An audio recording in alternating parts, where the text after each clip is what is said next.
નમસ્કાર વાલા વિદ્યાર્થી મિત્રો, ગગન ઓનલાઈન એકેડમીમાં આપનું હાર્દિક સ્વાગત છે. તો વિદ્યાર્થી મિત્રો, અત્યાર સુધી આપણે લિબર્ટી પેપર સેટ જે છે એના સ્ટાન્ડર્ડ મેથ્સ જે છે એના 1 થી 3 પ્રશ્નોત્તર જે છે એના સેક્શન એ બનાવી ચૂક્યા છે અને એનું તમે સોલ્યુશન કરી પણ નાખ્યું છે. તો પહેલાં આપણે સેક્શન એ પૂર્ણ કરી નાખીશું વિદ્યાર્થી મિત્રો, પછી જ આપણે સેક્શન બી લઈશું. ત્યાં સુધી આપણે સેક્શન બી નહીં લઈએ, બરાબર છે? ઓકે.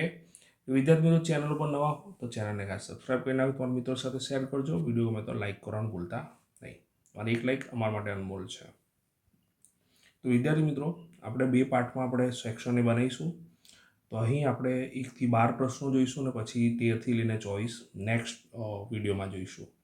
તો આજે આપણે શરૂ કરી રહ્યા છે એનામાં 1 થી 12 પ્રશ્નો આપણે જોઈશું, જેમાં પહેલા 1 થી 6 વિકલ્પો જોવાના છે. મોડું ન કરતા સ્ટાર્ટ કરી વિદ્યાર્થી મિત્રો.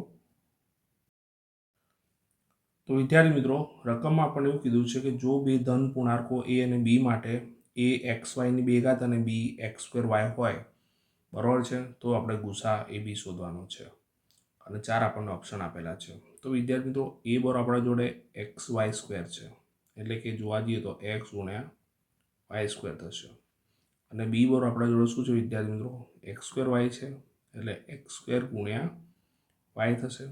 વિદ્યાર્થી મિત્રો, ગુસા એટલે આપણે શું કહી શકીએ, તો ગુસા એ બી શોધવાનો છે આપણે, અને ગુસામાં આપણો નિયમ એવો છે કે બંનેમાં સરખું શું છે, એક્સ અને વાય, અને નાની ઘાત કઈ છે, તો કોઈ ઘાત અહીંયા જોવા જઈએ તો એક્સની કોઈ ઘાત નથી એટલે 1 કહેવાય, અને 2 તો નાની ઘાત કઈ કહેવાય, 1 ઘાત. વાયની 2 ઘાત અને 1 ઘાત, તો વાયની 1 ઘાત જ આવી. તો જોવા જઈએ તો આને ભેગા કરી નાખે એટલે એક્સ વાય આવે. તો ઓપ્શન નંબર ડી જે છે વિદ્યાર્થી મિત્રો એકદમ સાચો જવાબ આવશે. તો જવાબની અંદર આવશે D X Y. Okay. Next પ્રશ્ન તરફ જોઈશું વિદ્યાર્થી મિત્રો. તો વિદ્યાર્થી મિત્રો, રકમમાં આપણને એવું કીધું છે કે જો દ્વિઘાત બહુપદી x² + bx + c જ્યાં એ 0 નથી ના શૂન્ય આલ્ફા અને બીટા હોય, તો આલ્ફા પ્લસ બીટા છેદમાં આલ્ફા ઇન્ટુ બીટા શોધવાના છે. વિદ્યાર્થી મિત્રો, આપણે જાણીએ છીએ આલ્ફા પ્લસ બીટાનું સૂત્ર શું છે, -b/a, અને આલ્ફા ઇન્ટુ બીટાનું સૂત્ર શું છે, યસ, c/a છે. બરાબર વિદ્યાર્થી મિત્રો, તો આલ્ફા પ્લસ બીટા છેદમાં આલ્ફા ઇન્ટુ બીટા શોધવા છે આપણે, રાઈટ. તો -b/a લઈશું અને છેદમાં શું લઈશું, c/a. બંનેના છેદમાં એ ઉડી જાય વિદ્યાર્થી મિત્રો, તો આપણો જવાબ શું આવશે, -b/c. -b/c વાળો ઓપ્શન કયો છે, યસ, ઓપ્શન એ જે છે વિદ્યાર્થી મિત્રો આપણો એકદમ સાચો જવાબ થશે. તો જવાબમાં આવશે એ, -b/c. આશા રાખું છું વિદ્યાર્થી મિત્રો MCQના કેલ્ક્યુલેશનમાં તમને ખ્યાલ આવી ગયો હશે. નેક્સ્ટ પ્રશ્ન તરફ જઈશું વિદ્યાર્થી મિત્રો. તો વિદ્યાર્થી મિત્રો, રકમમાં આપણને એવું કીધેલું છે કે સમીકરણ યુગ્મ x બરોબર m અને y બરોબર n ના આલેખાત્મક સ્વરૂપને મળતી રેખો ખાલી જગ્યા. તો વિદ્યાર્થી મિત્રો, x બરોબર m અને y બરોબર n આપેલા છે, તો આપણો ઉકેલ મને એવું કહો, ઉકેલ શું મળે, તો ઉકેલ આપણે m અને n મળે, xની જગ્યાએ m અને n.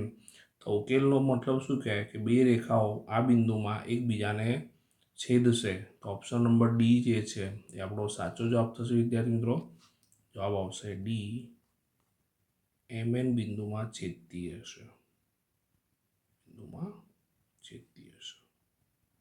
ખ્યાલ આવ્યો વિદ્યાર્થી મિત્રો.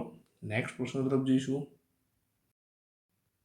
તો વિદ્યાર્થી મિત્રો, one of the most IMP દાખલો આવ્યો છે. હવે ખાસ ધ્યાન રાખજો, આઈએમપી દાખલામાં દ્વિઘાત સમીકરણ x² + 4x + 3 બરોબર 0 જે છે એનો વિવેચક આપણે શોધવાનો છે. તો આપણા જોડે a બરોબર સહગુણક કોઈ નથી એટલે 1 કહેવાય, b બરોબર 4 છે અને c બરોબર શું છે, 3 છે, રાઈટ વિદ્યાર્થી મિત્રો. વિવેચક શોધવાનું છે તો આપણું સૂત્ર જાણે છે, d બરોબર b² - 4ac. બીની કિંમત 4 છે એટલે 4નો વર્ગ લખ્યો, ઓછા 4 ગુણ્યા એની કિંમત 4 છે, સોરી, એની કિંમત આપણા જોડે કેટલી છે, 1 છે, અને સીની કિંમત કેટલી છે, 3 છે. બરોબર વિદ્યાર્થી મિત્રો.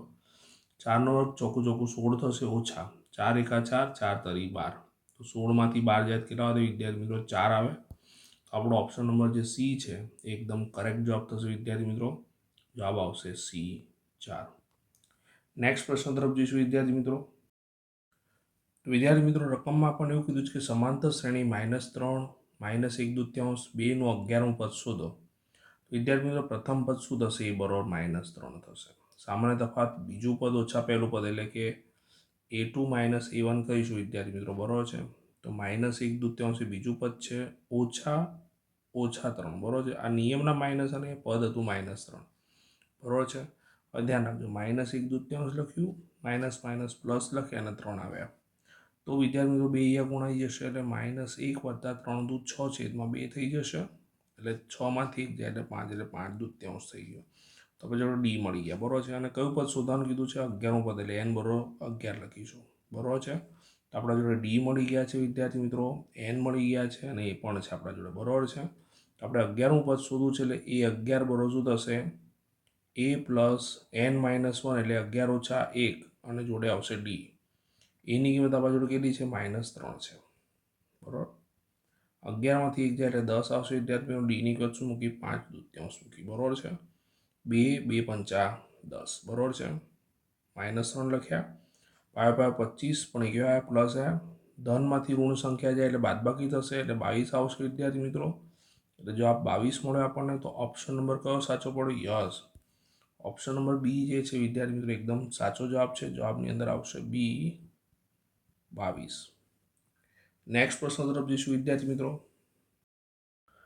તો વિદ્યાર્થી મિત્રો પ્રશ્નમાં આપણને એવું કીધું છે કે બે ખાલી જગ્યા હંમેશા સમરૂપ આકૃતિઓ હોય છે.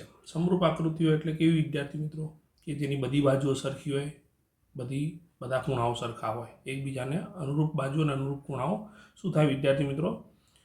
સમપ્રમાણમાંથી જ, એટલે બરાબર છે વિદ્યાર્થી મિત્રો. એટલે ખૂણાઓ એકરૂપ થાય અને બાજુના માપ સમપ્રમાણમાં થાય, એ સમરૂપ આકૃતિઓનો શું છે? સિદ્ધાંત છે, બરાબર, નિયમ છે. તો વિદ્યાર્થી મિત્રો આમાં તમારે આંખો બંધ કરીને લખી નાખવાનું ચોરસ જ આવે, બરાબર છે. ચોરસ, વર્તુળ, બરાબર છે વિદ્યાર્થી મિત્રો. એ બધી કેવી આકૃતિઓ છે? સમરૂપ આકૃતિઓ છે, બરાબર છે. ઓકે, તો અહીંયા જવાબ આવશે વિદ્યાર્થી મિત્રો ઓપ્શન એ, ચોરસ, બરાબર છે. તમને થાય સાહેબ લંબચોરસમાં પણ તો એવું જ હોય, પણ જો લંબચોરસ આમ ઊભું લઈએ, આવું લઈએ અને બીજું લંબચોરસ આમ લઈએ તો પછી એ સમરૂપ આકૃતિઓ ના થાય, બરાબર. એક ત્રિકોણ આપણે આમ લઈએ, બરાબર છે, અને એક ત્રિકોણ કાટકોણ લઈએ તો આમાં પણ ખૂણાઓ બદલાઈ જાય. એક સમલંબ ચતુષ્કોણ આમ લઈએ અને બીજું સમલંબ ચતુષ્કોણ આમ લઈએ તો પણ આકૃતિઓ બદલાઈ જાય વિદ્યાર્થી મિત્રો. એટલે ચોરસમાં એવું ના થાય. ચોરસમાં તમે કંઈ પણ બાજુથી લો એ જ પ્રમાણે તમને બીજું ચોરસ મળી શકે. પડી ખબર? એટલે કે ખૂણાઓ તો બધા શું રહેશે? 90 ડિગ્રી જ રહેશે અને બાજુનો ગુણોત્તર કેવો થશે? દાખલા કે આ 2 સેમી હોય તો આ 3 સેમી, તો 2/3 બધી બાજુ આવે. ક્લિયર વિદ્યાર્થી મિત્રો? તો જવાબમાં શું આવશે? એ લંબચોરસ, બરાબર છે વિદ્યાર્થી મિત્રો. નેક્સ્ટ પ્રશ્ન તરફ જઈશું. વિદ્યાર્થી મિત્રો વિધાનો આપેલા છે, સાચા બને તે રીતે આપણે કૌંસમાં જોઈને એક યોગ્ય જવાબ પસંદ કરવાનો છે. ગણતરી કરવાનો પ્રયત્ન કરીશું આપણે જેટલા પણ દાખલા હશે એની અંદર, બરાબર છે વિદ્યાર્થી મિત્રો. તો વિદ્યાર્થી મિત્રો રકમમાં આપણને એવું આપેલું છે કે બે બિંદુઓની જોડ એ PQ અને B - P - Q વચ્ચેનું અંતર ખાલી જગ્યા થાય. તો વિદ્યાર્થી મિત્રો આવો દાખલો પૂછવાની ખૂબ શક્યતા છે, બરાબર છે, ધ્યાન રાખજો. તો જો અહીંયા A અને B વચ્ચેનું અંતર શોધવાની વાત કરી છે એટલે આપણે શું લેવાનું વિદ્યાર્થી મિત્રો? પહેલાં AB², x યામનો તફાવતનો વર્ગ એટલે આપણે અંતર સૂત્ર પ્રમાણે શું આવશે વિદ્યાર્થી મિત્રો? x1 - x2 નો વર્ગ વત્તા y1 - y2 નો વર્ગ, બરાબર છે. તો P - P એટલે P + P થઈ જશે વિદ્યાર્થી મિત્રો, એનો આખાનો વર્ગ. Q નિયમના માઇનસ અને આના માઇનસ એટલે Q - પ્લસ થઈ જશે એટલે Q + Q નો વર્ગ એટલે 2P નો વર્ગ અને 2Q નો વર્ગ આખો, બરાબર છે. એ આવશે વિદ્યાર્થી મિત્રો 2P નો આખાનો વર્ગ અને 2Q નો આખાનો વર્ગ એટલે 2 નો વર્ગ 4 થશે એટલે 2 નો વર્ગ 4 થશે, P નો વર્ગ P² થશે એટલે 4P² વત્તા 2 નો વર્ગ 4 અને Q નો સ્ક્વેર Q² થશે, બરાબર છે. બંનેમાંથી શું નીકળી જશે કોમન વિદ્યાર્થી મિત્રો? 4 કોમન નીકળશે એટલે P² + Q² કૌંસમાં રહી જશે. વર્ગ સામે જાય એટલે વર્ગમૂળ થશે વિદ્યાર્થી મિત્રો, એટલે 4નું વર્ગમૂળ 2 આવશે અને આનું તો વર્ગમૂળ અલગ અલગ નીકળે નહીં, આખું જ પદ કહેવાય એટલે વર્ગમૂળમાં P² + Q². તો તમારો જવાબ કયો આવશે વિદ્યાર્થી મિત્રો? યસ, આ તમારા દાખલાનો શું થઈ ગયો? જવાબ થઈ ગયો. આશા રાખું છું વિદ્યાર્થી મિત્રો દાખલામાં ખ્યાલ આવી ગયો હશે. તમારા માટે બેક ટુ બેક સોલ્યુશન બનાવવાનો જ છું વિદ્યાર્થી મિત્રો. સ્ટાન્ડર્ડ હોય કે બેઝિક હોય બધી જ તૈયારી કરવાની છે, બરાબર છે વિદ્યાર્થી મિત્રો. મારી ચેનલ ઉપરના એક વિડીયો તમે જોઈ લેશો ને વિદ્યાર્થી મિત્રો, જૂના વિડીયો પણ જુઓ સ્ટાન્ડર્ડ બેઝિક મેથ્સના, કેમ કે દાખલા તો ક્યાંથી પણ પૂછાઈ શકે, એવું જરૂર નથી કે આ જ પ્રશ્નપત્રમાંથી પૂછાશે કે આ જ પેપર સેટમાંથી પૂછાશે. બધા વિડીયો જુઓ, નિઃશુલ્ક વિડીયો છે, એકદમ ફ્રીમાં વિડીયો છે વિદ્યાર્થી મિત્રો. જુઓ, તમે રિવિઝન કરો એનું સરસ રીતે. ઓકે, નેક્સ્ટ દાખલા તરફ જઈશું વિદ્યાર્થી મિત્રો. તો વિદ્યાર્થી મિત્રો રકમમાં આપણને આપેલું છે કે 1 + tan² / 1 + cot² બરાબર ખાલી જગ્યા. આ દાખલાને ઘણી બધી રીતે ગણી શકાય વિદ્યાર્થી મિત્રો, બરાબર છે. તમને જો નિત્યસમ આવડતો હોય તો નિત્યસમનો ઉપયોગ પણ કરી શકો. તો 1 + tan સ્ક્વેર એટલે શું થશે? sec સ્ક્વેર એ થશે. બરાબર છે. છેદમાં 1 + cot સ્ક્વેર એટલે cosec સ્ક્વેર એ થશે. બરાબર છે.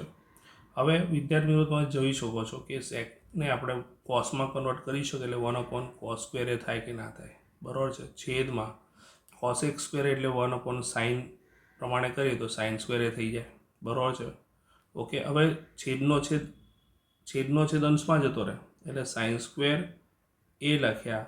બરાબર છે. અને અંશનો છેદ છેદમાં જતો રહે એટલે કે cos સ્ક્વેર એ થઈ ગયા. બરાબર છે. એટલે જવાબ શું થાય? sin/cos એટલે tan થાય, પણ એનો વર્ગ છે એટલે tan સ્ક્વેર એ થઈ ગયો. તો આપણો જવાબ કયો આવશે વિદ્યાર્થી મિત્રો? tan સ્ક્વેર એ. આશા રાખું છું વિદ્યાર્થી મિત્રો દાખલામાં ખ્યાલ આવી ગયો હશે. આ દાખલો 2 ગુણમાં પણ પૂછાઈ શકે. બરાબર છે. તો તમારે આ રીતે જ ગણવાનો રહેશે. નેક્સ્ટ દાખલા તરફ જઈશું વિદ્યાર્થી મિત્રો. તો વિદ્યાર્થી મિત્રો રકમમાં એવું કીધું છે કે બિંદુ Q માંથી દોરેલા વર્તુળના સ્પર્શકની લંબાઈ 12 સેમી છે. તો જો વિદ્યાર્થી મિત્રો આ વર્તુળ છે. બરાબર છે. કેન્દ્ર O લઈ લીધું, બહારનું બિંદુ Q લીધું. બરાબર છે. 12 સેમી છે અને Q વર્તુળના કેન્દ્રથી તેનું અંતર કેટલું છે? 13 સેમી. તો વર્તુળના કેન્દ્રથી આ જે Q બિંદુ છે એનું અંતર આપણે કેટલું લીધું? 13 સેમી લઈ લીધું. બરાબર છે. અને સ્પર્શકની લંબાઈ એટલે આપણે શું કહીશું? અહીંથી લાઈન ખેંચીશું. બરાબર છે. વર્તુળને જે સ્પર્શ છે ત્યાં બિંદુ P આપી દો. અહીંયા લખ્યું નથી પણ આપણે P આપી દીધું. અને આ સ્પર્શકની લંબાઈ કેટલી છે? 12 સેમી છે. કેટલી છે? 12 સેમી. તો આપણે જાણીએ છીએ વિદ્યાર્થી મિત્રો કે 5, 12, 13 એ પાયથાગોરસની ત્રિપુટી છે અને એ પાયથાગોરસ નિયમ લગાડવાનો જ છે. બરાબર છે. તો અહીંયા જવાબમાં અહીંયા ખાસ કરીને કહીએ તો આ ત્રિજ્યાની આ ઓપી એ ત્રિજ્યા છે અને એ જવાબ કેટલો આવશે? 5 સેન્ટીમીટર થાય. પણ અહીંયા આપણને શું માંગ્યું? તો વર્તુળનો વ્યાસ શોધવાનો કીધો છે. શું શોધવાનું કીધું? વ્યાસ. તો આપણને ત્રિજ્યા મળી ગઈ. તો ત્રિજ્યા જે છે એના બમણા કરીએ વિદ્યાર્થી મિત્રો એટલે આપણને શું મળે? વ્યાસ મળે. એટલે કે 2 × 5 તો 2 × 5 શું આવ્યો? 10. તો 10 સેન્ટીમીટર એ આપણો જવાબ થયો વિદ્યાર્થી મિત્રો. તો જવાબ આવશે 10. જો અહીંયા ત્રિજ્યા પૂછ્યું હોત તો જવાબ 5 આવત, પણ વ્યાસ પૂછ્યું છે એટલે જવાબ શું આવશે વિદ્યાર્થી મિત્રો? 10. તમે ભૂલથી 5 લખી નાખો તો તમારો દાખલો ખોટો પડે. ઓકે વિદ્યાર્થી મિત્રો, તો ખ્યાલ આવી ગયો કે નહીં? તો ખાસ શબ્દો ઉપર ફોકસ કરવાનું રહેશે. ઓકે, નેક્સ્ટ દાખલા તરફ જઈશું વિદ્યાર્થી મિત્રો. આર ત્રિજ્યાવાળા અને કેન્દ્ર આગળ થીટા ખૂણો બનાવતો હોય અથવા ખૂણો બનાવતા હોય એવા વર્તુળના વૃત્તાંશના ચાપની લંબાઈ શોધો. તો વિદ્યાર્થી મિત્રો વૃત્તાંશના ચાપની લંબાઈનું સૂત્ર, વૃત્તાંશના ચાપની લંબાઈનું સૂત્ર આપણે જાણીએ છીએ. શું છે? કોઈ કહેશે? Yes, πr θ/180. બરાબર છે. તો અહીંયા તમને દેખાય છે? ક્યાંય દેખાતું નથી આવું સૂત્ર. તો આપણે યાદ રાખવાનું. બીજું સૂત્ર આપણે θ/360 લખતા હતા અને ચાપની લંબાઈ છે એટલે શું આવશે? 2πr. તો 2 પ્રમાણે 180 એ ઉડી ગયા વિદ્યાર્થી મિત્રો. દેખાય જ તમને? થઈ ગયું πr θ/180 એટલે આપણો જવાબ કયો આવશે? આ આવશે θ/360 ગુણ્યા 2πr જે છે એ આપણો સાચો જવાબ થશે. ખ્યાલ આવે વિદ્યાર્થી મિત્રો? ઓકે, નેક્સ્ટ પ્રશ્ન તરફ જઈશું વિદ્યાર્થી મિત્રો. તો વિદ્યાર્થી મિત્રો one of the most IMP question છે, એકદમ સહેલો છે અને આવો પૂછાઈ શકે એવો છે. તો આર ત્રિજ્યાવાળા બંધ અર્ધગોળકની કુલ સપાટીનું ક્ષેત્રફળ શું થાય? તો વિદ્યાર્થી મિત્રો જો ફક્ત વક્ર સપાટી પૂછી હોત, શું પૂછ્યું હોત? અર્ધગોળકની વક્ર સપાટી, તો સૂત્ર શું હોત? 2πr². શું હોત? 2πr². પરંતુ અહીંયા બંધ અર્ધગોળકની પૂછેલી છે અને બંધ અર્ધગોળકની પૂછ્યું વિદ્યાર્થી મિત્રો તો 3πr² આવશે. કારણ કે વક્ર સપાટી તો છે જ, બરાબર છે, પણ પાયો પણ છે ને. એટલે પાયો શું છે? વર્તુળ છે અને વર્તુળનું ક્ષેત્રફળ શું આવશે? πr² એટલે ઉમેરાયું. 2πr²માં πr² ઉમેરાયું એટલે જવાબ શું મળ્યો? 3πr². તો જવાબની અંદર આવશે વિદ્યાર્થી મિત્રો 3πr². નેક્સ્ટ દાખલા તરફ જઈશું વિદ્યાર્થી મિત્રો. આપણને એવું કીધું છે કે બહુલક વત્તા 2 ગુણ્યા મધ્યક બરોબર ખાલી જગ્યા ગુણ્યા મધ્યક. તો ઝેડ લખ્યો વિદ્યાર્થી મિત્રો, 2 મધ્યક એટલે x બાર લખ્યો, બરોબર. મધ્યસ્થ આપણને ખબર નથી, ખાલી જગ્યા ગુણ્યા m. આપણે વિદ્યાર્થી મિત્રો જાણે છે ઝેડ બરોબર 3m - 2x બાર સૂત્ર છે, બરોબર છે. 2x બારમાં 2x બાર માઇનસના શું થઈ જાય? સામે પ્લસ થઈ જાય. 2x બાર થઈ ગયા પ્લસ અને અહીંયા આવ્યું 3m. તો હવે તમે જોઈ શકો છો કે મધ્યસ્થ જોડે શું ગુણાયેલું છે? યસ, 3 ગુણાયેલા છે એટલે જવાબની અંદર શું આવશે? 3. તો આપણે લખીશું જવાબ 3. તો આશા રાખું છું વિદ્યાર્થી મિત્રો તમને આ દાખલાઓમાં ખ્યાલ આવી ગયો હશે. બાકીના જે નેક્સ્ટ દાખલાઓ છે વિદ્યાર્થી મિત્રો 12 બરોબર છે આપણે નેક્સ્ટ સેશનમાં જોઈશું. અત્યારે તમે 1 થી 12 જે MCQ જે છે પ્રશ્નો છે એનું સોલ્યુશન કરો. ઓકે, સરસ રીતે પ્રિપેરેશન કરો. ઓકે, તમારા માટે બેક ટુ બેક સોલ્યુશન બનાવવાનો છું. બેઝિક કે સ્ટાન્ડર્ડ બધા જ તમારા વિડીયો જુઓ વિદ્યાર્થી મિત્રો, દાખલા તો કોઈ પણ પૂછાઈ શકે.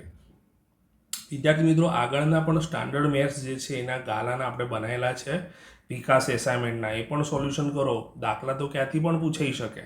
બરાબર છે વિદ્યાર્થી મિત્રો? તો સરસ રીતે પ્રિપેરેશન કરો. પરીક્ષા માટે ખૂબ ખૂબ શુભકામનાઓ. All the best. Best of luck. Bye bye.